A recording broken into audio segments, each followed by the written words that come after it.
disappear, and you're going to be talking to somebody for maybe a day or two, and you're going to be convinced that you need help in a mental ward, I just don't think they want us to know about it. That's, how can I say?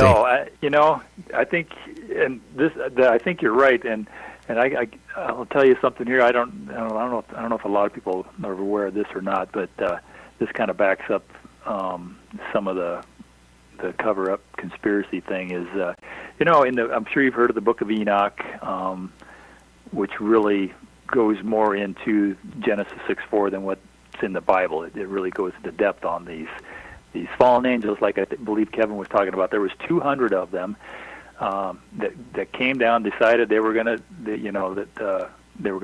liked these human women. They thought they were pretty hot, so they come down. And they decided they were going to take them for wives. And the mountain that they descended upon, so we're talking about maybe a spiritual being, obviously a spiritual being that somehow must have transformed into some kind of a physical being. And if you're familiar with Edgar Cayce, I'm sure you are. He's even mentioned that in some of his readings. Oh yeah. About and referred to them as thought forms. When the beings first came to this realm, this planet Earth, they came as thought forms. But anyway, to get back to this story, these 200 angels, they came down to the top of Mount Armon, and which now it's called Mount Hermon. Which there is a Mount Hermon. It's on the border of Syria and Lebanon, right on the very top of that mountain, right where these things supposedly descended. Which, in fact, they found a rock up there with an inscription on it that said, let's see, I think I have a note here on that, because it's pretty amazing, because they knew they were committing this grievous. Now, whether however you look at an angel, if they're an alien or whatever, but they were doing something that they knew they weren't supposed to do. And when they descended on this, they took an oath. All of them took an oath that what they were going to do, because they knew they weren't supposed to. But it was lust. They were filled with lust for these human women, and they decided to do it. And they found this rock up there that said, "Those of us." It was about the oath, and then from there on, that place was known as the Forbidden Place. But back to what my point was, that very spot where they landed, you'll never guess what's up there. It's a UN outpost right on that exact spot. Yeah, that's interesting right there. Yeah, and the funny thing is, another funny thing is the guy that was, I think he was in charge of the UN at that time. I think he was in charge of the UN when. So there used to be a lot of stories about that, but they kind of dried up around in 1953 or something. But the guy that was the head of the UN in that area, he had an untimely, mysterious death in an airplane accident, which there's a lot of witnesses that say it wasn't an accident because they saw another plane go up and actually shoot it down. Of course, they just say it was an accident. But he was really into a lot of the lost knowledge stuff. So was he not wanting to be involved in a cover-up or something? Is there something up there? I mean, it's kind of funny that that exact, but it could be a coincidence now, and I understand that's a hot spot too. You're Syria and Lebanon and Israel's right there, so a lot of people don't get along, so that might be logistically the best place for that. But it's also a coincidence too. So I don't know. It's kind of strange.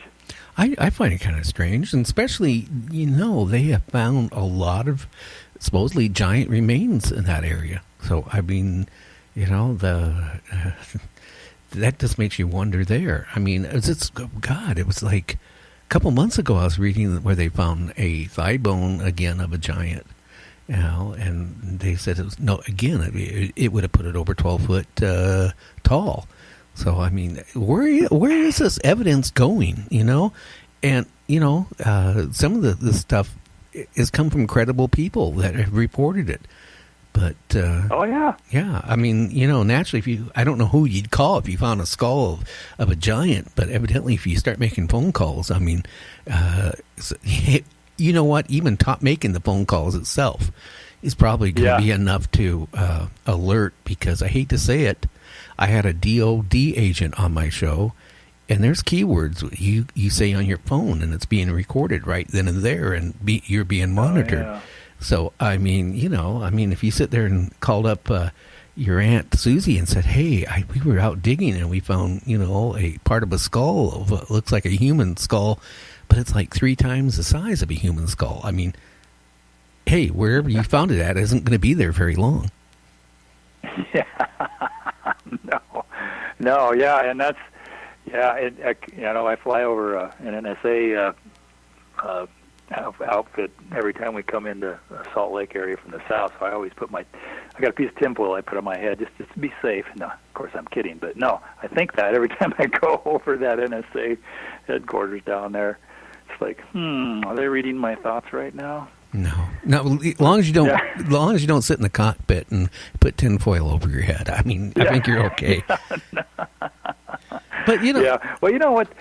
Another funny thing about the location of the UN outpost up there on Mount Herman is some of the most mysterious ruins, in my opinion, in the world are right there. Really, almost a stone's throw away in Baalbek, Lebanon. What they call it? It's the ones they found there. I think it's the Temple of Jupiter, and they call them the Trilithon because there's a row of these huge 1,000-ton stones. They're perfectly, they're perfectly like rectangular, stacked up there. And then they found some in the quarry that never got moved, which is odd because here they carved them out and they're even bigger. The ones there, I think the biggest one is like. They thought the biggest one was the stone of the pregnant woman, which is like 1,200 tons. I mean, that's over 3 million pounds. But then they found one underneath it. Now they're starting to excavate here just recently. They're excavating underneath it, and there's an even bigger one under there that they're thinking might be like 14, maybe 1,600 tons. These things are they're like the size of a locomotive engine. One of the new ones, and probably that. I mean, you're talking 3 million pounds, and they were dragging these things and they were stacking them up. I don't know how were they dragging them. I don't know. There's stories of levitation through acoustic levitation all over the planet. Well, it makes me wonder. Okay, like the pyramids or what you're talking about right now. Realistically, how many men would it take to transport that and transport it, miles to where it was going to go? Yeah. I don't. Yeah. I would think you could be out of humans. After a few stones, you wouldn't have anybody left to move it. They'd be all dead. I know it. Yeah. So it makes you wonder: were they using just labor, or was there something else? Because everywhere else, all across the planet, in Egypt's no different. There's stories of them levitating these stones through some sort of sound. Even down on Easter Island with the moai, those giant statues down there in Peru and Lake Titicaca. I mean, there's all these. I mean, there's other stories too, but there's always stories about some type of sound that they were using to move these things, levitate them through the air. I mean, I'm sure you've heard of that. Do you buy into any of that at all? I think it's something. I'm trying to think of what that place in Florida was where the guy. I've been there, Coral Castle. Coral Castle. I mean, there, the rumor is he had something that he physically, was moving all these huge stones to build all this stuff. And, the scientists come up and say, oh, it was done by, tackle, and hoist and stuff like that. But then you have other people come back and say, no, wait, that couldn't have worked. Well, I've seen some pictures of him with the tackle and whatnot, and from what I read about that, you do the math on the pulleys and whatnot that are involved. There weren't nowhere near enough leverage to lift what he was lifting. So the other stories. I mean, you probably heard the story then about because he moved that. He built it in one spot, I think Florida City, and then he moved it down to Homestead, and he hired a truck to come. He was going to put him on. He told the truck driver to leave, and then the truck driver came back for something because he forgot something. Just he wasn't gone very long. It's like there was already like 2 or 3 of these huge stones on there, and he had no equipment, and there wasn't even any of these other tripods with pulleys around. And it's like, Well, they said that the pulleys and these tripods and hoists were just basically to throw people off. Yeah, and that's he did. He said he claimed to know the secrets of how the pyramids were built and how they were moving all the stones in Peru and the Yucatan and whatnot. I mean, Yeah, we went there. It was fascinating just seeing that. And he was just a small little guy, like barely 100 pounds when he was soaking wet, I think. But yeah, it's well worth. If you're ever in the Miami area, I mean, it's just like 20 miles south of Miami. It's really easy to get to. It's well worth going to, though. Well, see, that just gives you the idea that there are so many things that's happened. It has happened. It's still happening out there that you can't account for it. Like I know it. Like we go back to these giants and stuff like that. Again, even in some of the caves, besides seeing drawings of things that look like spacemen and spaceships and giants and things like that. I mean, it's just been too many reports over so many hundreds and hundreds of years of giants and stuff like that. And then when you get to the Indian tribes, and they talk about it. They talk about there were giants and stuff like that. And I can't remember one tribe, but they talked about the same thing that you mentioned, that they end up killing the giants off because the giants would sit there and take their women. The giants would actually, hunt the Indians because they were cannibals.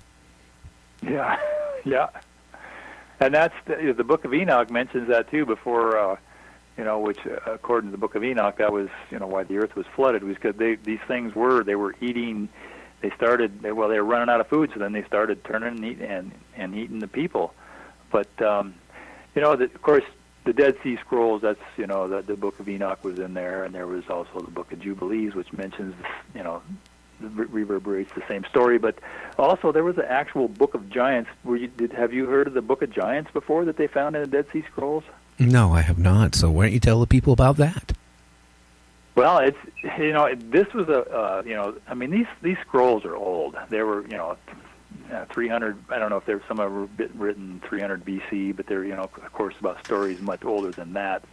But the Book of Giants, so they were really not in great shape, and some of them were in better shape than others. And the Book of Giants is pretty fragmented, but I've read it, and you don't have to really put a whole lot of read in between the lines too much to see what was going on. But it talks about if you're looking at it with the fallen angels, because it does reference obviously it references giants, and they were making the Creator mad, and so they knew they had a dream that I think the first one had a dream of a flood, and there was a stone with just 3 names left on it, so that they knew that they knew they were going to get flooded out. And they knew they were going to try to get killed off. So they had Enoch, Enoch was like I think that was Noah's great grandfather.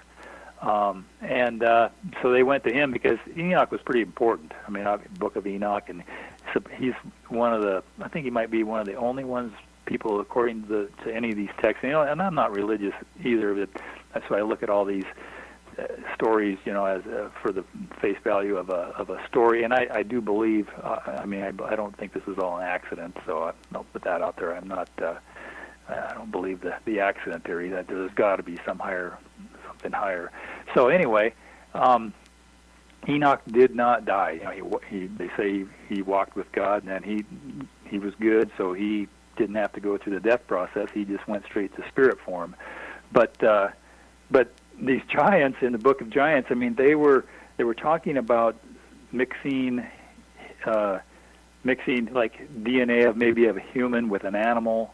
Like we already talked about, like the fallen angels with the humans, and they got the giants. So they were doing more than just that. And this, if there's any truth to this, it gives credence to like your mermaid stories and your, the half man, half goat, and even Edgar Cayce. He mentions this as well when he references the thought forms after they came here, and it took them a while, but then they finally realized that they could do anything.